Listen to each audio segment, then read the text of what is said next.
नमस्कार, स्वागत है आपका कमोडिटी निवेश में, जहां हम आपको कमोडिटी से जुड़े तमाम सवालों के जवाब देंगे। साथ ही कमोडिटी मार्केट में ट्रेडिंग रणनीति बनाने में भी आपकी मदद करेंगे। एक कॉलर शो है और आपको सवाल पूछने का तरीका सबसे पहले बता देते हैं कि आपको सवाल पूछना कैसे है। आप हमारे नंबर 9136934058 पर आप अपने सवाल पूछ सकते हैं और आपके सभी पूछे गए सवाल जो कमोडिटी से रिलेटेड होंगे उस सभी सवालों के जवाब अगले आधे घंटे तक दिए जाएंगे। अगर आपके सवाल शामिल नहीं कर पाएं तो कल इस समय ही 4:30 से 5 के बीच आपके सभी सवाल लिए जाएंगे। और आज के हमारे मेहमान हैं कुणाल शाह हैं जो निर्मल बंग से हैं, और साथ ही चॉइस ब्रोकिंग के सचिन गुप्ता है। आप दोनों ही मेहमानों का स्वागत है। लेकिन सबसे पहले आप दोनों के पास आएंगे उससे पहले एक खबर बता देता हूं जो एल्युमिनियम एसोसिएशन ऑफ इंडिया की तरफ से आई है। उन्होंने एल्युमिनियम पर इंपोर्ट ड्यूटी बढ़ाने की मांग की है। इंडस्ट्री ने सरकार से एल्युमिनियम पर इंपोर्ट ड्यूटी बढ़ाने की मांग की है। बढ़ते इंपोर्ट पर काबू के लिए इंपोर्ट ड्यूटी को 10% से बढ़ाकर 15% करने की मांग की गई है। प्राइमरी एल्युमिनियम पर ड्यूटी 7.5% से बढ़ाकर 10% की मांग की गई है। वहीं स्टील सेक्टर के तर्ज पर स्क्रैप पर ड्यूटी 10% करने की सिफारिश की गई है। एल्युमिनियम और स्क्रैप के फाइनेंशियल ईयर 2022 के 6 महीने में स्क्रैप इंपोर्ट बढ़कर 71% तक पहुंचा है, ऐसा इंडस्ट्री का कहना है। साथ ही कोयले पर जीएसटी कॉम्पनसेशन सेस 1 जुलाई 2022 तक ही लिया जाए, ऐसी भी मांग हो रही है। इसके अलावा इंडस्ट्री ने वित्त मंत्रालय से जल्द दखल देने की सिफारिश की है और जो इंपोर्ट ड्यूटी में बढ़ोतरी की जो मांग की गई है इसे FY23 में जो बजट आएगा उसमें इसे शामिल करने की सिफारिश की गई है। तो ये इंडस्ट्री की कुछ मांग है एल्युमिनियम इंडस्ट्री की तरफ से कि सरकार इसे अमल में ले आए और बढ़ते इंपोर्ट पर काबू किया जाए। चलिए अब सवाल जवाब का सिलसिला शुरू कर लेंगे। हमारे साथ कुणाल जी और सचिन गुप्ता दोनों बने हुए हैं। सबसे पहले योगेश जी हैं नासिक से। अभी सवाल उनका है 70 लॉट है, 64,450 रुपये पर लॉन्ग कर रखी है चांदी इन्होंने। कुणाल जी क्या करना चाहिए? काफ़ी हेवी लॉट है, बोल रहे हैं फरवरी की एक्सपायरी है, लगता है सिल्वर मिनी है इनके पास। इन्होंने मेंशन तो नहीं किया है लेकिन 70 लॉट है 64,450 पर, क्या करना चाहिए इनको? खड़े रखना चाहिए। सिल्वर में ओवरऑल फंडामेंटल ध्यान तेजी का है, सो मुझे लग रहा है फरवरी तक आ जाएगा 64,000 आ जाएगा।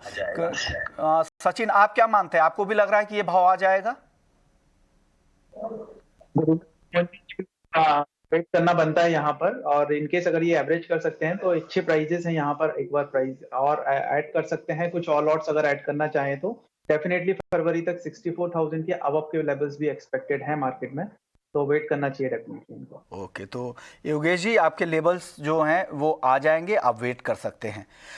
चलिए अब कुछ और सवाल ले लेते हैं। मंटू कुमार का सवाल है, इन्होंने बिहार से किया है। इनका सवाल है कि क्या चांदी नीचे की तरफ कहाँ तक जा सकती है जहाँ से एंट्री कर सकें? कुणाल जी क्या लग रहा है, चांदी नीचे की तरफ कहाँ एंट्री करना चाहिए, कहाँ पर जाकर चांदी बॉटम आउट हो सकती है? जी, चांदी मेरी राय में वही सेम व्यू है मेरा। 60,000 के 59,000 60,000 के नीचे नहीं जानी चाहिए। और कोई भी प्राइस अगर आपको 1,000-2,000 रुपया नीचे आता है और कोई फ़र्क नहीं पड़ता है तो इवन करंट मार्केट प्राइस पे आप ले सकते हैं, या फिर अगर वेट करना है तो 60,000 59,000 के बीच में बाई कीजिए। ओके। चलिए एक और सवाल आ रहा है, नाम तो इन्होंने नहीं भेजा है, व्हाट्सएप किया है। ये गोल्ड पर जानना चाह रहे हैं कि क्या आज के लिए गोल्ड में ट्रेड करना चाहिए। कुणाल जी क्या लग रहा है, गोल्ड सही लेवल पे है, 48,000 के नीचे ट्रेड कर रहा है, क्या आज ये ट्रेड करें? गोल्ड में ध्यान तेजी है, आज भी ट्रेड कर सकते हैं। Short term, medium term, long term तीनों ध्यान तेजी है। तेजी का व्यू है, आप ट्रेड कर सकते हैं। सचिन आप क्या जवाब देंगे इनको गोल्ड पर? सर इंट्राडे के लिए हमारा लगता है 48,000 के आसपास में बेस्ट लेवल है शॉर्ट सेल करने के लिए। 48,150 का एक स्ट्रिक्टली स्टॉप लॉस लेना होगा। डाउन साइड में इवनिंग का हमें लगता है एक बार 47,800 47,700 तक के लेवल्स मिल सकते हैं। ओके सर, ये महेश का सवाल आ रहा है, इनकी जो पोजीशन है वो गोल्ड मिनी में है। गोल्ड मिनी इन्होंने लॉन्ग कर रखा है, क्या इन्हें बने रहना चाहिए अपने पोजीशन में, क्या करना चाहिए सचिन? देखिए पोजीशन अगर लॉन्ग टर्म के प्रोस्पेक्ट से लिए तो डेफिनेटली बने रहना चाहिए। अपन बेस्ट लेवल है, अगर इनकेस कोई भी डिप मिलता है 300 से 400 पॉइंट का तो कुछ और ऐड कर सकते हैं वहां पे। पोजीशंस में ओवरऑल बने रहिए, लॉन्ग टर्म के प्रोस्पेक्ट से एक अच्छे खासे रिटर्न्स गोल्ड में देखने को मिल सकते हैं। ये व्यू है गोल्ड को लेकर। चलिए हम नेचुरल गैस पे बात कर लेते हैं जहां पर जबरदस्त गिरावट दिख रही है।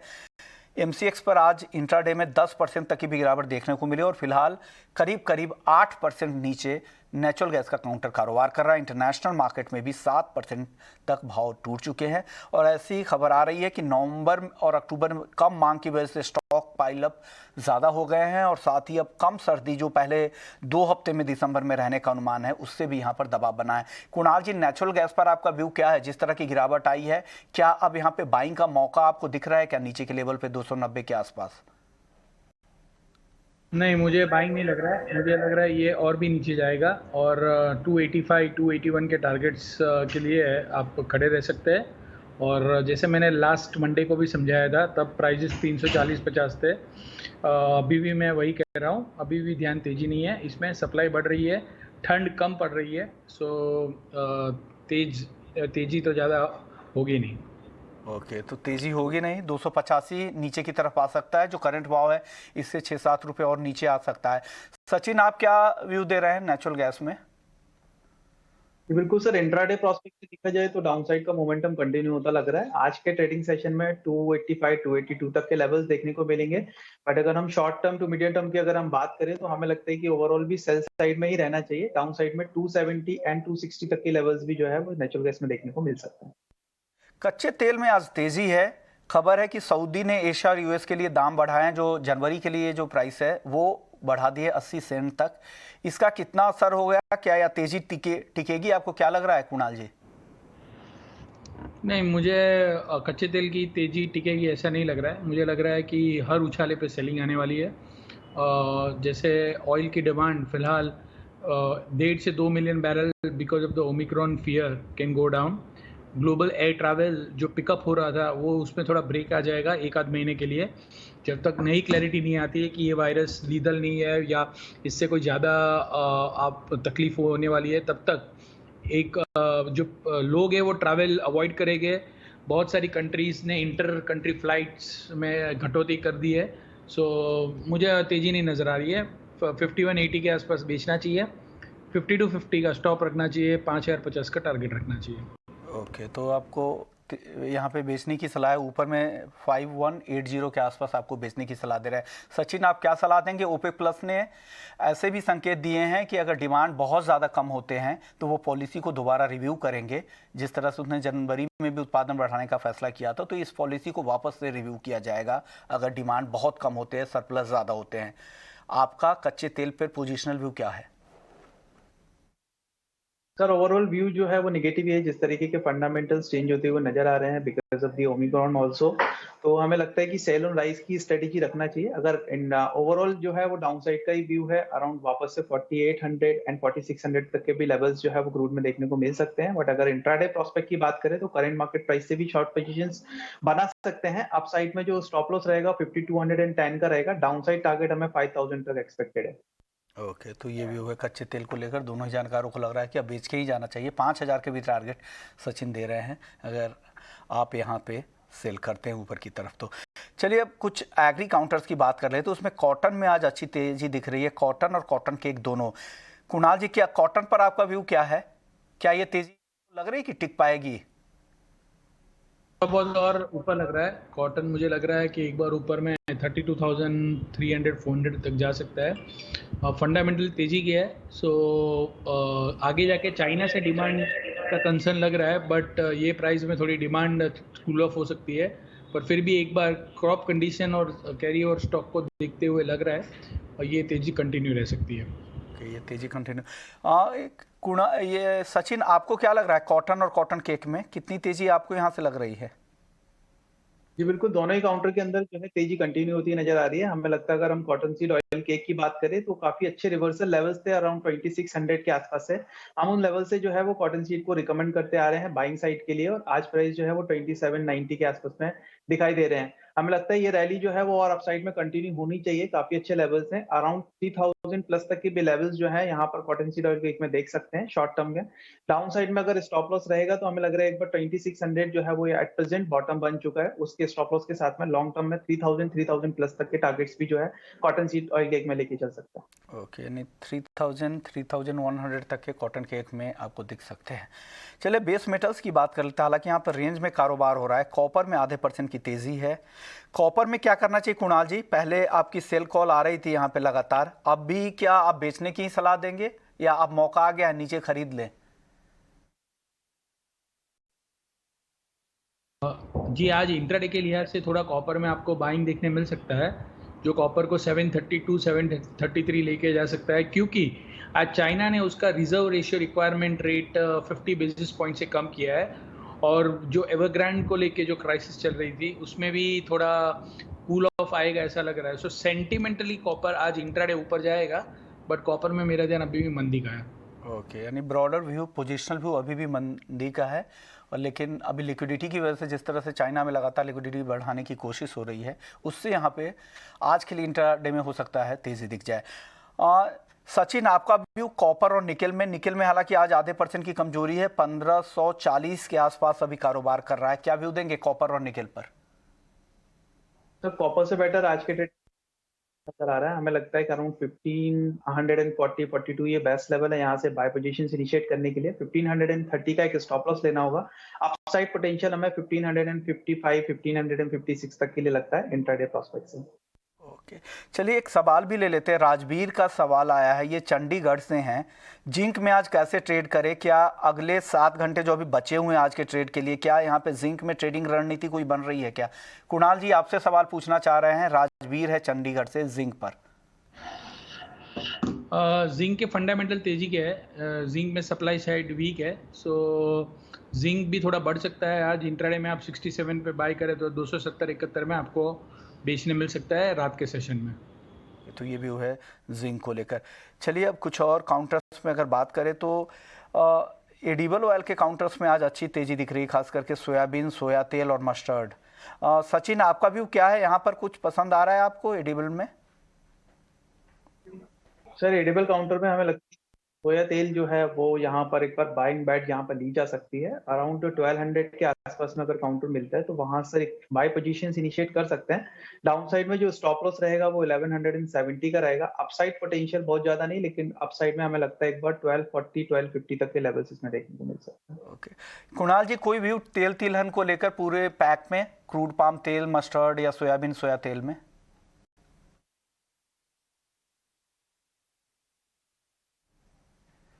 सर आप म्यूट है सर। या सॉरी, सीपीओ में मुझे लग रहा है कि मौजूदा स्तर से एक स्पाइक देखने मिल सकती है। 1108 में बाई कीजिए, 1125 का टारगेट, और 1095 के नीचे नहीं जाना चाहिए। ओके, 1125 तक क्रूड पाम तेल यहाँ पर लग रहा है और 1095 के नीचे नहीं जाने की उम्मीद लग रही है। चलिए कुछ स्पाइसेस के काउंटर पर देख ले तो वहाँ भी तेज़ी है। सचिन, यहाँ पे कुछ पसंद आ रहा है? कोरिएंडर में सबसे ज़्यादा तेज़ी दिख रही है, 3% के आसपास की तेज़ी, 8600 के आसपास। कोरिएंडर, जीरा, टर्मरिक, यहाँ पर कुछ पसंद आ रहा है आपको सचिन? तो हमें लगता है टीएमसी बेटर बैक हो सकता है, बिकॉज 7000 7100 के आसपास से एक अच्छा रिवर्सल यहाँ पर देखने को मिला है। और लास्ट 3 डेज से जो है वो कंसेक्यूटिवली बाइंग साइड इनिशिएट होती है इस काउंटर में नजर आ रही है। तो इनकेस कल के ट्रेडिंग सेशन में अगर हमको टीएमसी जो है अप्रोक्सीमेटली 7600 के आसपास मिलता है तो बाय इनिशिएट कर सकते हैं। 7450 का एक स्टॉप लॉस लेना होगा। अपसाइड पोटेंशियल 7800 और 8000 तक के लेवल्स देख सकते हैं। ओके, तो ये भी हुआ है स्पाइसेस के काउंटर पर। इसके अलावा कुछ और काउंटर्स पे अगर नज़र डालें तो यहाँ पर बेस मेटल्स में ही, अगर बेस मेटल्स में और कुछ सचिन आपकी टॉपिक आज के लिए निकेल और कॉपर के अलावा? एल्यूमिनियम में लगता है सर दायरे में ट्रेड कर रहा है। हमें लगता है कि एक सेल एंड राइज की स्ट्रेटेजी यहाँ पर ले सकते हैं। काफी इंपॉर्टेंट लेवल्स हैं 210 के। इन केस अगर वो लेवल्स ब्रेक होते हैं तो हमें लगता है एक बार 207 206 तक के टारगेट्स जो है वो एल्यूमिनियम में देखने को मिल सकते हैं। सेल एंड राइज की स्ट्रेटेजी यहाँ पर रखना होगा। अराउंड 211 के आसपास, 211.50 के आसपास अगर प्राइस मिलते हैं तो शॉर्ट वहां से इनिशिएट करना चाहिए। 214 रुपए के स्टॉप लॉस के साथ में 207 रुपए 206 रुपए के टारगेट के लिए। ओके, यानी नीचे का व्यू है 206 207 रुपये नीचे की तरफ आ सकता है। कुणाल जी, एल्युमिनियम पर आपका व्यू? एल्यूमिनियम मुझे तेज़ लग रहा है। मुझे लग रहा है ऑलरेडी प्रोडक्शन कट चालू है। ये तो ओवरऑल दूसरे मेटल डाउन आके उस पे नीचे आ गया है। 210 पे बाई कीजिए, 213 का टारगेट, 208 का स्टॉप लॉस रखिए। ओके। लेड में भी बहुत सुस्ती दिख रही है काफ़ी समय से, 184 रुपए के आसपास है। सचिन, लेड पर आपका व्यू? देखिए काफी टाइट रेंज में ट्रेड करता हुआ नजर आ रहा है। हमें लगता है इस काउंटर को अवॉइड करना चाहिए। कुछ बहुत ज्यादा अप या डाउन साइड मोमेंटम्स यहाँ पे नहीं मिलेंगे। इससे बेटर है कि कॉपर और निकल जो है काफी अच्छे लग रहे हैं, इसमें वहां पर ट्रेड करना चाहिए।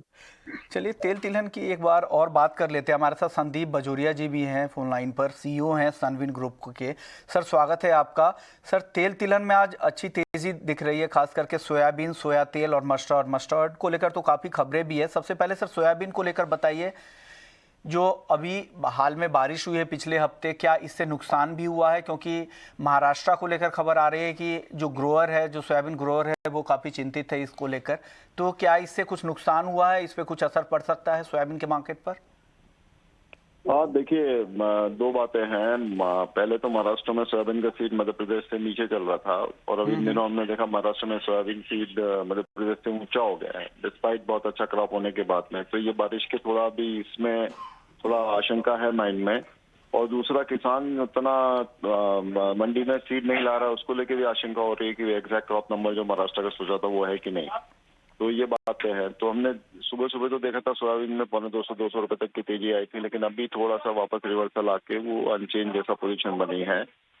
एक तो ये बात है। दूसरा, वहां तक ऑयल का सवाल है। ऑयल अभी भी 5-6 रुपए ऊपर चल रहा है सोयाबीन ऑयल, बिकॉज हमने देखा मलेशियन मार्केट आज 2% आपको क्लोज हुआ है। ओके। एंड उसको लेके थोड़ा ऑयल में स्टेडीनेस है।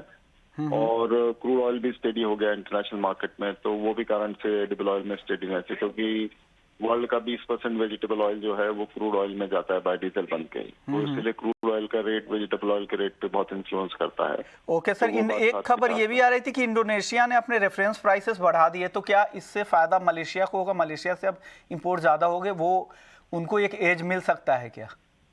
नहीं, आपने एकदम सही कहा, वो ही हो रहा है। इन दिनों में हम इंडोनेशिया से कम खरीद रहे हैं और मलेशिया से ज्यादा खरीद रहे हैं, बिकॉज इंडोनेशिया में इतनी ज्यादा एक्सपोर्ट टैक्स और लेवी हो गई है। उसके कंपेरिजन में मलेशिया में मतलब 30% ही है। तो जो भी इंडिया का मेजर इंपोर्ट हो रहा है सब मलेशिया से ज्यादा हो रहा है अभी। और इंडोनेशिया का जिस तरह का लेवी और टैक्स का स्ट्रक्चर उन्होंने बना रखा है, तो इंडोनेशिया वर्ल्ड को ज्यादा पाम ऑयल फिनिश प्रोडक्ट बना के बेच रहा है, और क्रूड पाम ऑयल खुद कंज्यूम कर रहा है बायोडीजल में और रिफाइनिंग में। और मलेशिया से हमें क्रूड पाम ऑयल ज्यादा आ रहा है।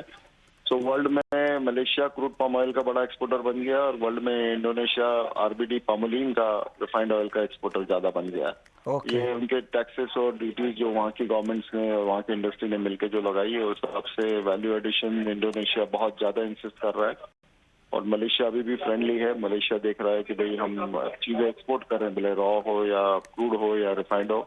इस तरह से एक फायदा ये हो रहा है कि मलेशिया में जो प्लांटेशन ओनर है उसको इंडोनेशिया के प्लांटेशन ओनर से बहुत अच्छी कीमत मिल रही है। ओके। तो जो प्लांटेशन मलेशिया का है वो समझ के चलिए आप, इंडोनेशिया से करीबन $200 ज्यादा उसकी पॉकेट में आ रहा है। Okay. So Malaysian government is very friendly to palm plantation then the Indonesian government is more friendly to the industry there. Okay sir, और इस मस्टर्ड को लेकर खबर ये आ रही है कि इस बार यूरोपियन यूनियन में वहाँ पे उत्पादन ज़्यादा हो सकता है, सोइंग ज़्यादा है, क्योंकि भाव बहुत अच्छे थे तो वहाँ पे सोइंग बेहतर रह सकती है, लेकिन उसके बावजूद तेज़ी बनी हुई है। क्या लग रहा है कि इस तरह के प्रोडक्शन नंबर इंटरनेशनल मार्केट में और डोमेस्टिक मार्केट में रह सकते हो, और क्या आगे नरमी आने की उम्मीद आपको लग रही है क्या सरसों में? नहीं, वो इंटरनेशनली कीमत बहुत अच्छी थी, उसको लेके प्रोडक्शन नंबर बेटर है। हमने देखा कनाडा में तो जरा जो प्रोडक्शन का लॉस हुआ था उसके बाद ऑस्ट्रेलिया से भी बेटर नंबर आए थे, यूरोप से भी बेटर नंबर आ रहे हैं, और इंडिया में भी मच बेटर सोइंग का आंकड़े आ रहे हैं। 25% सोइंग ज्यादा है। तो लास्ट ईयर के भी क्रॉप मस्टर्ड की हम 80 लाख टन की गिने इंडिया में, तो ये साल हो सकता है हम 95 लाख टन की क्रॉप तक पहुंच जाए, और वो अपने आप में एक रिकॉर्ड होगा। जो सोइंग है उसके हिसाब से तो लग रहा है ये पॉसिबिलिटी बन सकती है, और वो जो थोड़ा और आगे बढ़ के हम देखेंगे क्रॉप की प्रोग्रेस बेटर रहेगी तो मस्टर्ड पे और दबाव तो बना ही है और बनता रहेगा। एंड मस्टर्ड ऑयल और दूसरे ऑयलों में जो बहुत बड़ा गैप चला था लास्ट ईयर वो चल नहीं पाएगा।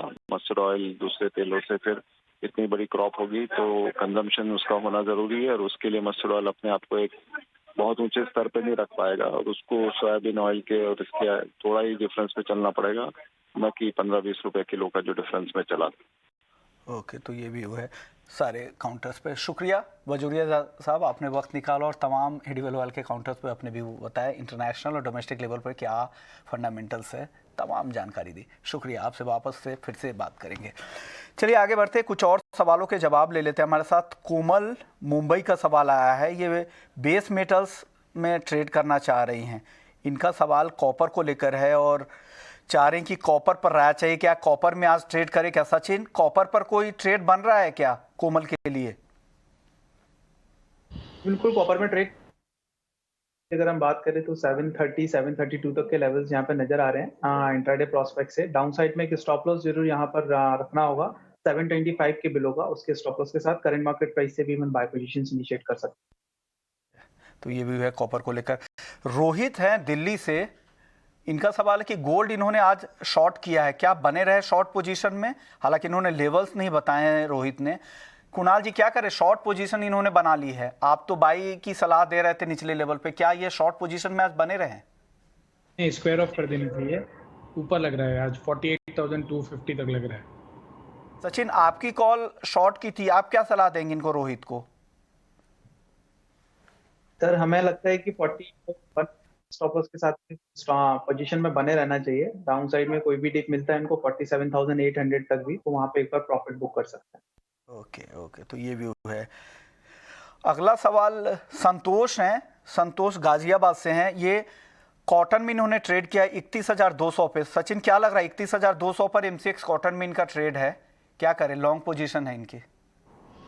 पोजीशन 31,200 पे है, मुझे लगता है एक बार स्टॉप लॉस जो है वो 30,500 के बिलो का एक स्टॉप लॉस यहाँ पर रख सकते हैं। ये अपसाइड में हमें लग रहा है एक बार 31,800 32,000 तक के लेवल्स देखने को मिलेंगे, वहां पर प्रॉफिट बुक करने की सलाह रहेगी।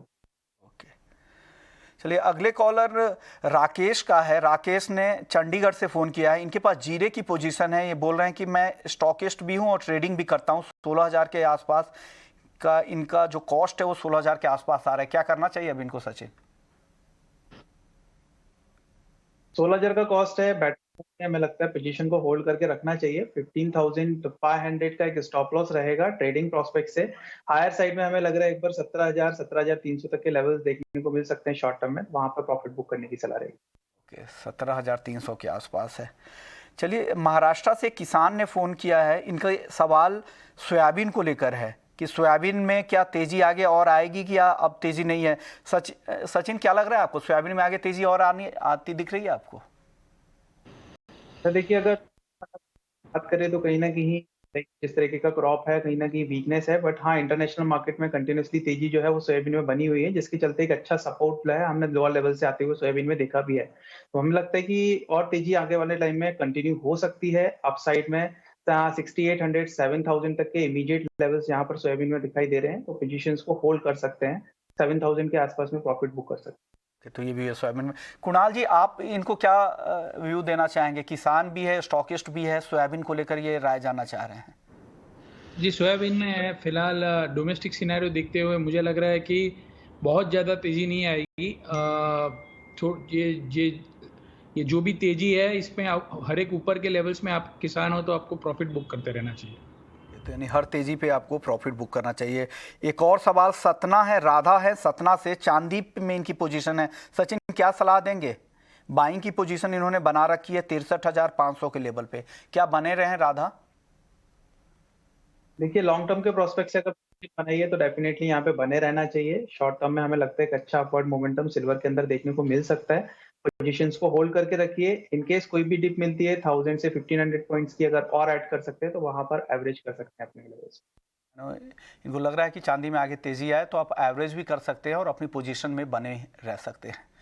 चलिए कमोडिटी निवेश को यहीं समेटने का वक्त हो गया। शुक्रिया कुणाल आपका, सचिन आपका, आप दोनों ने वक्त निकाला और दर्शकों के तमाम सवालों के जवाब दिए। तो कमोडिटी निवेश में फिलहाल इतना ही, लेकिन आप बने रहिए 18 हाउस स्वदेश के साथ। ब्रेक के बाद आपके लिए लेकर आएंगे मनी मंत्र। नमस्कार।